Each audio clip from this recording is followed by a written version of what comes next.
찬송가 487장입니다. 어두운 후에 빛이 오면 바람 그늘에 찬찬하고 소나기 후에 햇빛 나면 수고한 후에 쉼이 있네. 연약함 후에 강건하며 애통한 후에 위로받고 눈물 난 후에 옷을 입고 씨 뿌린 후에 추수하네. 괴로움 후에 평안 있고 슬퍼한 후에 기쁨 있고 멀어진 후에 가까우며 고독함 후에 친구인데 고생한 후에 기쁨 있고 십자가 후에 영광 있고 죽음 온 후에 영생 아닌 이러한 도가 진리. 4절입니다. 고생한 후에 기쁨 있고 십자가 후에 영광 있고 죽음 온 후에 영생 아닌 이러한 도가 진리로다.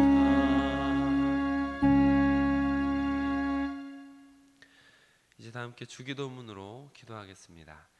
하늘에 계신 우리 아버지, 아버지의 이름을 거룩하게 하시며 아버지의 나라가 오게 하시며 아버지의 뜻이 하늘에서와 같이 땅에서도 이루어지게 하소서. 오늘 우리에게 일용할 양식을 주시고 우리가 우리에게 잘못한 사람을 용서하여 준 것 같이 우리 죄를 용서하여 주시고 우리를 시험에 빠지지 않게 하시고 악에서 구하소서.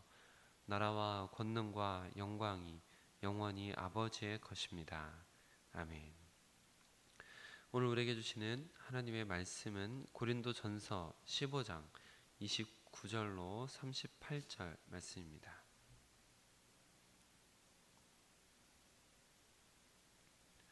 고린도전서 15장 29절로 38절 말씀,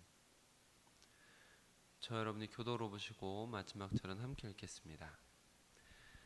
만일 죽은 자들이 도무지 다시 살아나지 못하면 죽은 자들을 위하여 세례를 받는 자들이 무엇을 하겠느냐? 어찌하여 그들을 위하여 세례를 받느냐? 또 어찌하여 우리가 언제나 위험을 무릅쓰리요.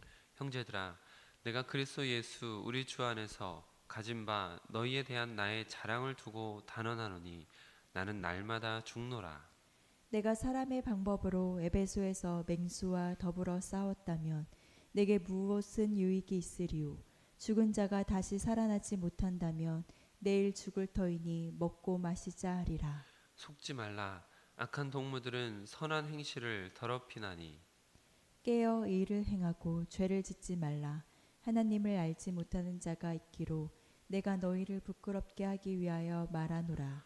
누가 묻기를 죽은 자들이 어떻게 다시 살아나며 어떠한 몸으로 오느냐 하리니 어리석은 자여, 내가 뿌리는 씨가 죽지 않으면 살아나지 못하겠고 또 내가 뿌리는 것은 장래의 형체를 뿌리는 것이 아니요 다만 밀이나 다른 것의 알맹이 뿐이로되 하나님이 그 뜻대로 그에게 형체를 주시되 각 종자에게 그 형체를 주시느니라. 아멘. 하나님께서 오늘 우리에게 주시는 말씀을 기도하며 받도록 하겠습니다.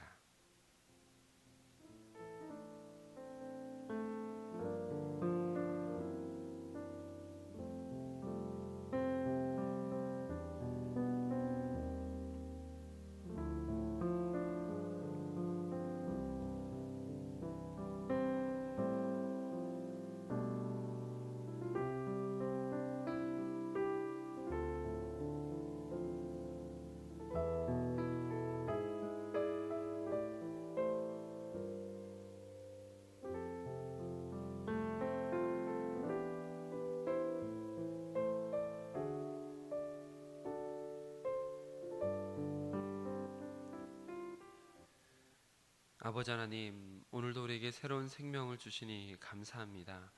오늘도 우리에게 가까이 오시니 감사합니다. 오늘도 우리가 주님을 찾을 수 있게 하시니 감사합니다. 하나님, 주의 백성들이 오늘도 주님의 손을 붙들고 주님의 품에 안기어서 주의 사랑을 느끼게 하여 주시고 주님의 힘으로 일어서게 하여 주시고 하늘의 지혜로 세상을 이기는 자들이 될 수 있도록 허락하여 주시옵소서. 주님의 인도가 우리 가운데 늘 있음을 믿으며 하나님과 동행하는 인생이 될 수 있도록 좋은 믿음의 선택들을 해나가는 하루가 될 수 있도록 허락하여 주시옵소서. 우리 주 예수 그리스도의 이름으로 기도드립니다. 아멘. 오늘은 주신 본문 말씀을 중심으로 부활에 대한 믿음으로 행하는 일, 부활에 대한 믿음으로 행하는 일이란 제목으로 말씀을 함께 나누도록 하겠습니다. 오늘 본문 말씀도 고린도 교회에 있었던 부활에 대한 오해를 바울 사도가 바로잡아주는 내용의 일부다라고 볼 수가 있겠습니다. 고린도 지역은 우상이 굉장히 많았던 이방 땅이라서 그런지 이단들도 많이 있었고 여러 가지 혼란스럽게 하는 사람들도 많이 있었던 것 같습니다. 그리고 그 중에는 부활을 믿지 못하는 사람들, 부활을 의심하는 사람들, 심지어 부활을 부정하는 사람들도 교회 안에 있었습니다. 35절 함께 읽겠습니다. 누가 묻기를 죽은 자들이 어떻게 다시 살아나며 어떠한 몸으로 오느냐 하리니 죽은 자가 어떻게 다시 살아납니까? 다시 살아난다면 어떠한 몸으로 오는 겁니까? 라고 물어보는 사람들이 있었다라는 것을 알 수 있습니다. 32절도 읽겠습니다. 내가 사람의 방법으로 에베소에서 맹수와 더불어 싸웠다면 내게 무슨 유익이 있으리요. 죽은 자가 다시 살아나지 못한다면 내일 죽을 터이니 먹고 마시자 하리라. 죽은 자가 다시 살아나지 못한다면 내일 죽을 터이니 먹고 마시자. 내일 죽을 거니까 먹고 마시자 라는 말을 바울이 반어법적으로 사용을 하면서 예를 들고 있는데요. 33절을 보시면 부활이 없으니 먹고 마시자 라고 주장을 하던 사람들이 실제로 있었다라는 것을 알 수 있습니다. 33절 읽겠습니다.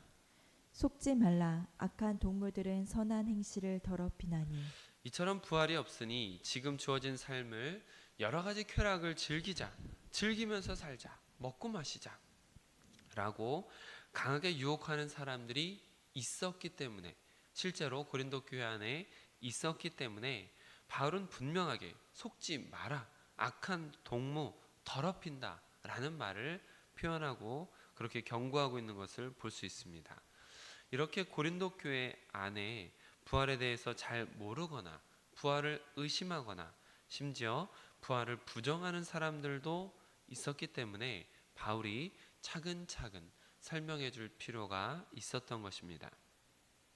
그런 사람들을 위해서 바울이 먼저 질문을 던지는데요. 29절 함께 읽겠습니다.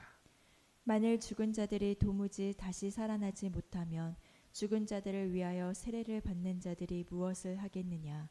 어찌하여 그들을 위하여 세례를 받느냐? 이 말씀을 쉽게 하자면 죽은 자들이 다시 살아나지 못한다면서 왜 죽은 자들 위해서 세례를 받느냐라는 질문을 하고 있는 것입니다. 당시 고린도 지역에는 죽은 자들을 위한 세례, 죽은 사람들을 위한 세례가 있었다고 합니다. 그 방법에 대해서는 전해지는 바가 거의 없어서 여러 가지 추측하는 것들이 많이 있는 것을 볼 수 있는데요. 대부분 죽은 자를 대신해서 세례를 받는 사람, 이런 모습들이 있다라고 보시면 되겠습니다. 사실 이것은 성경적이지도 않고 매우 이방인들의 영향을 많이 받은 주술적인 모습이라고 볼 수 있는데요.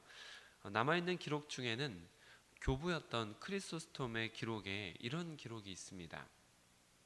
세례를 받지 못하고 죽은 사람이 있습니다. 그럼 이 사람을 침상에 눕혀놓습니다. 그리고 살아있는 사람이 그 침상 밑에 들어갑니다.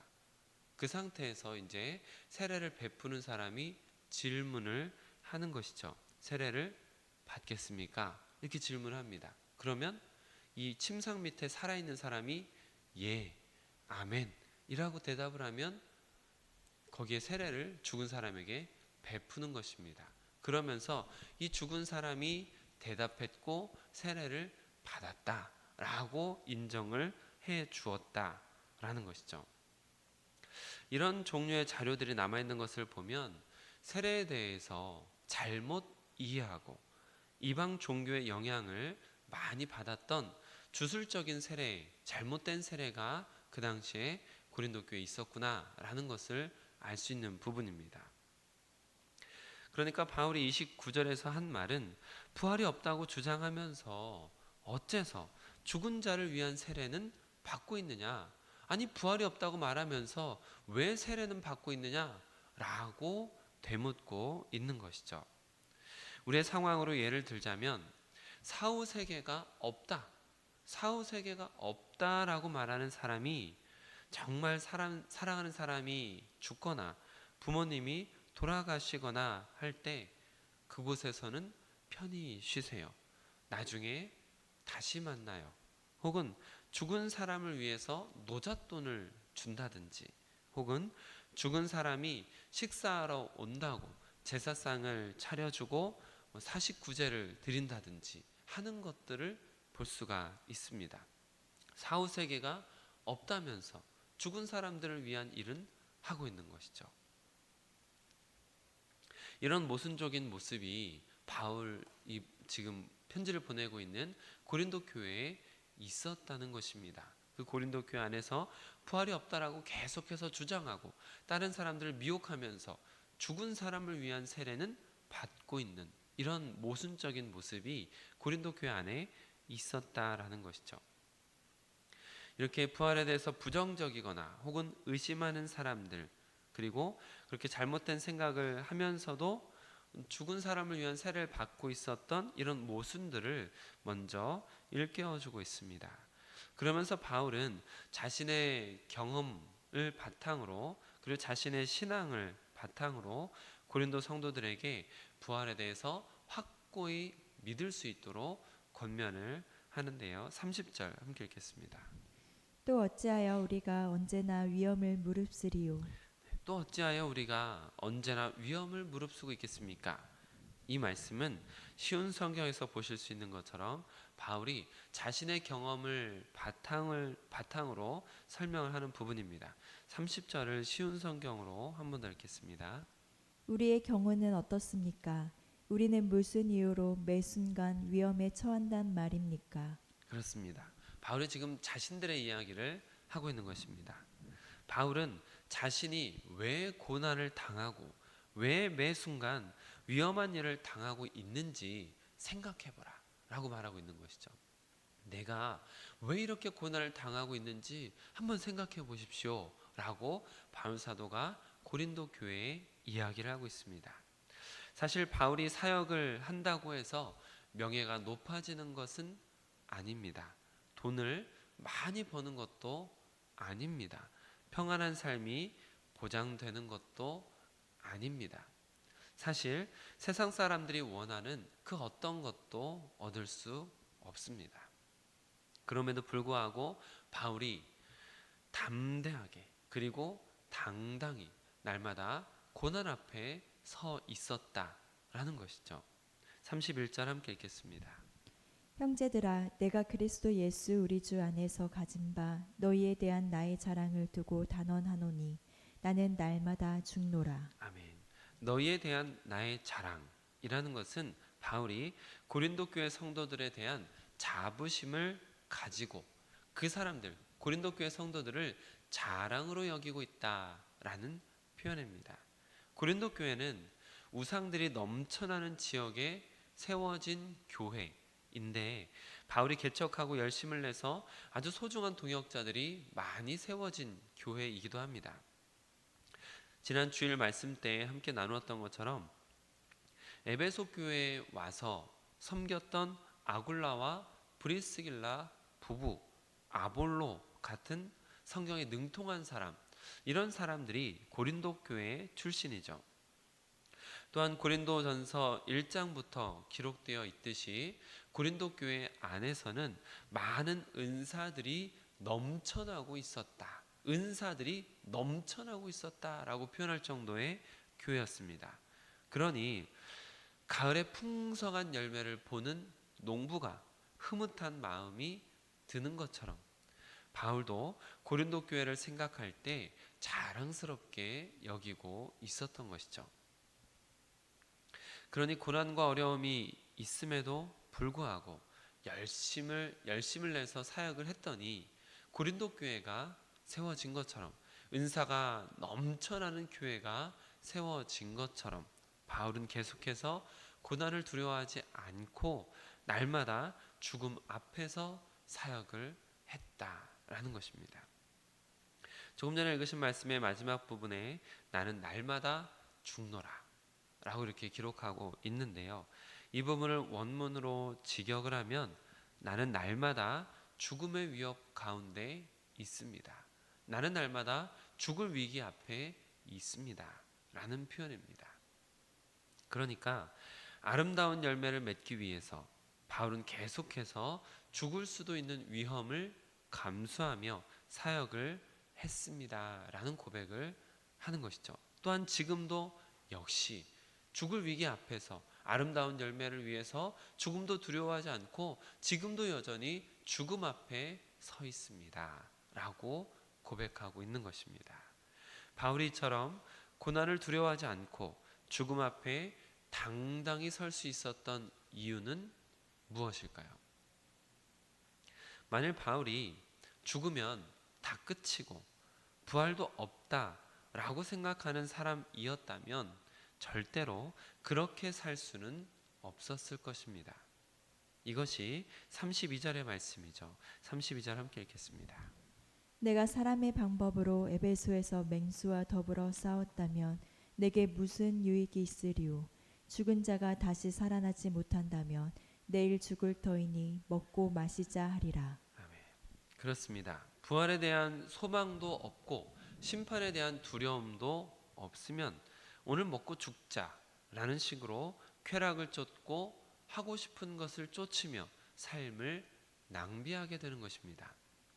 하지만 바울은 부활에 대한 소망이 있고 심판에 대한 두려움도 있기 때문에 맹수와 더불어 싸워도 유익이 있다라는 사실을 아는 사람이었습니다. 그러니까 맹수처럼 악한 사람들을 만난다 하더라도 부활에 대한 소망이 있기 때문에 현실과 타협하지 않고 소신 있게 믿음을 지키며 살 수 있다라는 자기 고백입니다. 그러니까 바울 스스로도 부활에 대한 확신이 있기 때문에 지금 내가 현실과 타협하지 않고 나의 믿음을 소신 있게 지켜가며 죽음 앞에서도 당당히 설 수 있습니다 라고 자기 자신의 신앙을 고백하는 것이죠.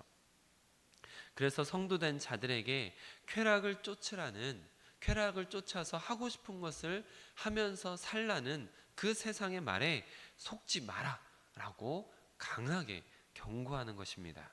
33절 읽겠습니다. 속지 말라. 악한 동무들은 선한 행실을 더럽히나니. 아멘. 근묵자흑이라는 말이 있죠. 묵을 만지면 손이 더러워집니다. 맹모 삼천지교의 교훈처럼 맹자의 어머니가 왜 3번이나 이사를 했는지 아마 잘 아실 것 같습니다. 이처럼 세상 사람들도 알고 있는 이치입니다. 주변 사람들의 영향을 받게 된다. 어울리고 있는 사람들의 영향을 받게 된다. 바울도 역시 부활에 대해서 부정적인 말을 하고 교인들의 믿음을 흔들려는 악한 의도를 가지고 있는 사람들은 철저하게 경계해야 된다라고 말씀하고 있습니다. 물론 그런 사람들을 바르게 가르쳐서 잡아주어야 된다라고 생각하는 분도 계실 수 있는데요. 이렇게 생각해 보십시오. 우리가 3, 4살 된 어린아이를 외딴 섬에 내버려 두고 오지 않습니다. 어린아이는 스스로 헤쳐나갈 수 있을 때까지 부모의 도움이 필요한 것이죠. 양육을 잘 받은 아이가 나중에 성인이 되면 더 좋은 영향력을 사회에 끼칠 수가 있기 때문에 어린아이가 바르게 크도록 잡아주는 것은 부모가 해야 되는 일입니다. 신앙적으로도 그렇습니다. 신앙적으로 양육을 받아야 되는 시기에는 좋은 사람을 만나고 좋은 말씀을 듣고 좋은 가르침을 받는 것이 훨씬 더 유익하고, 그래야 바르게 신앙이 자리를 잡아야 나중에 선한 영향력도 끼칠 수가 있는 것입니다. 그냥 교회를 10년, 20년, 30년 다녀서 예수님에 대해서도 부활에 대해서도 죽음에 대해서도 또 성경에 대해서도 잘 알지 못해서 다른 사람을 끌어주지 못하는 30년이 지나도 영적으로 어린아이 같은 모습으로 남아있다면 다른 사람을 붙들어 줄 수도 없고 선한 영향력을 줄 수도 없고 유익을 줄 수도 없는 것이죠. 좋은 말씀 속에서 바른 가르침 속에서 영적인 성숙을 해 나가야 나중에 어려운 사람들을 만나도 도울 수 있고 이단들을 만나도 바르게 잡아줄 수 있는 기회가 생길 수 있습니다.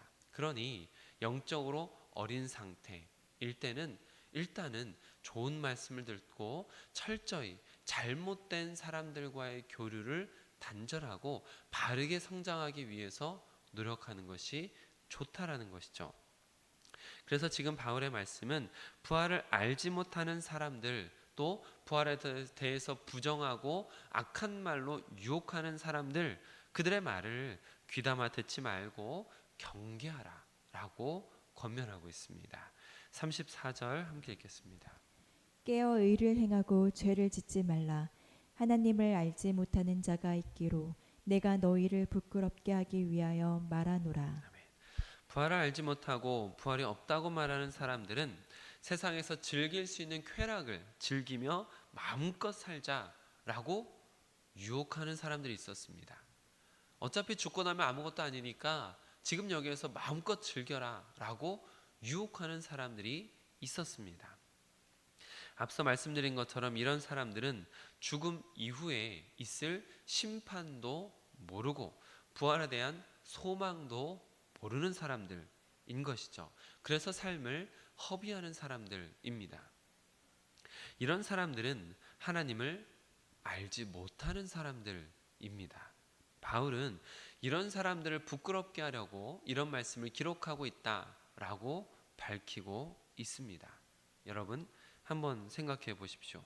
구약의 말씀에서 하나님께서 얼마나 부활에 대해서 말씀을 하셨습니까? 하나님께서 이사야 선지자를 통해서 이렇게 말씀하셨습니다. 이사야서 26장 19절 읽겠습니다. 주의 죽은 자들은 살아나고 그들의 시체들은 일어나리이다. 티끌에 누운 자들아 너희는 깨어 노래하라.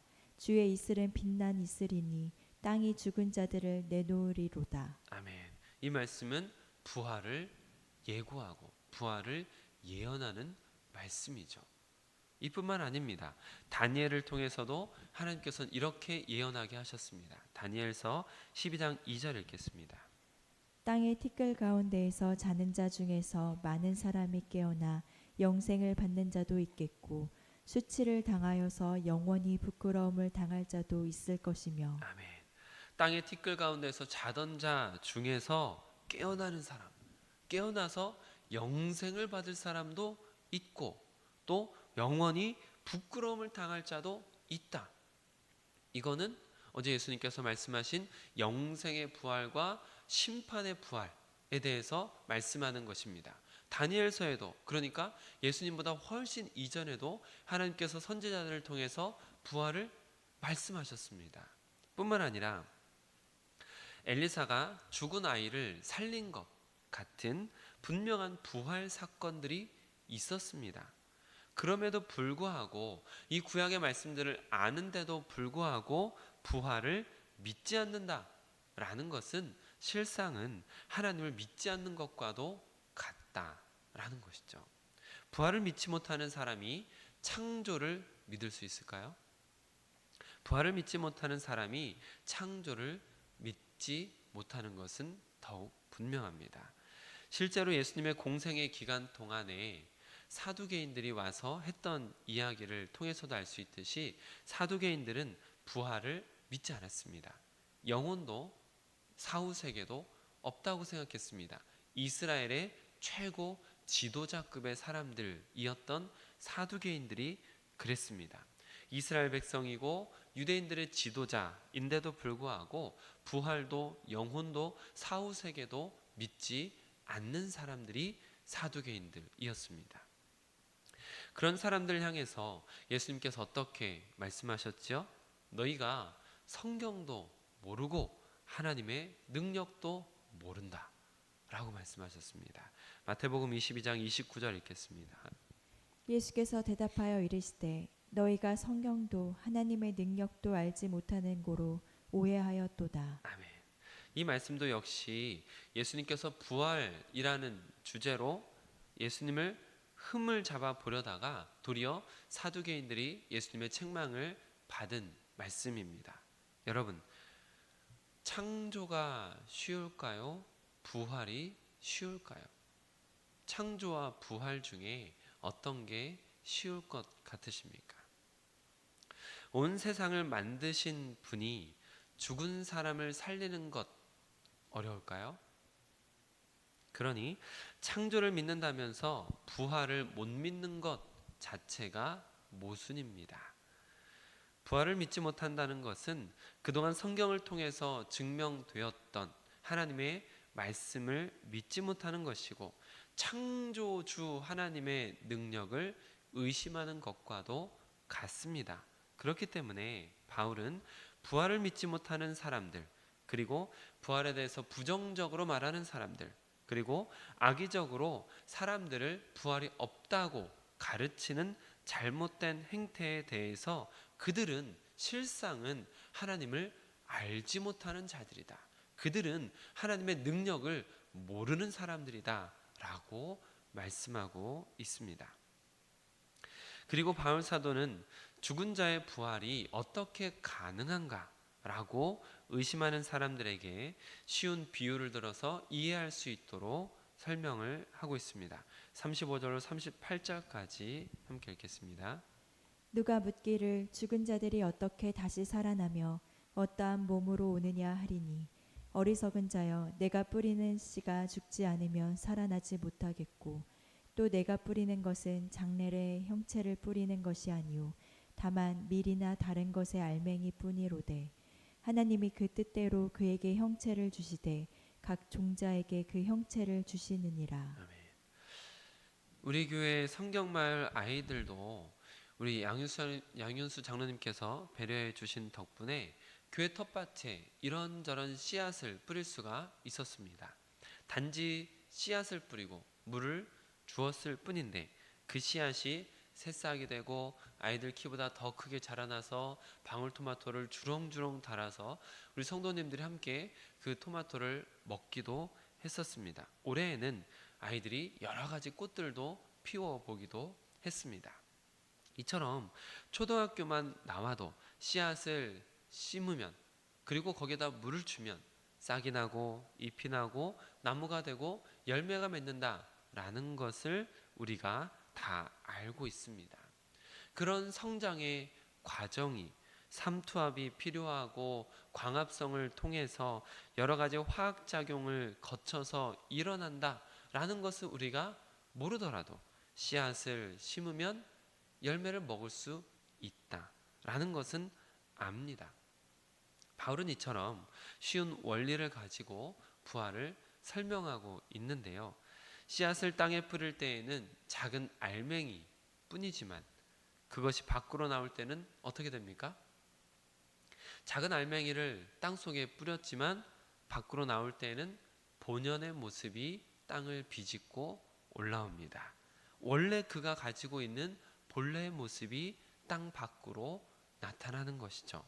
이처럼 우리의 육신이 지금은 아무것도 아닌 우리의 몸이 매우 유한하고 또 유약한 존재에 불과하지만 이 육신이 부활할 때는 우리의 본래의 모습, 아담이 창조되었던 것처럼 하나님께서 창조하신 처음의 모습, 하나님을 닮은 모습으로 땅을 뚫고 올라오듯이 부활을 하게 되는 것입니다.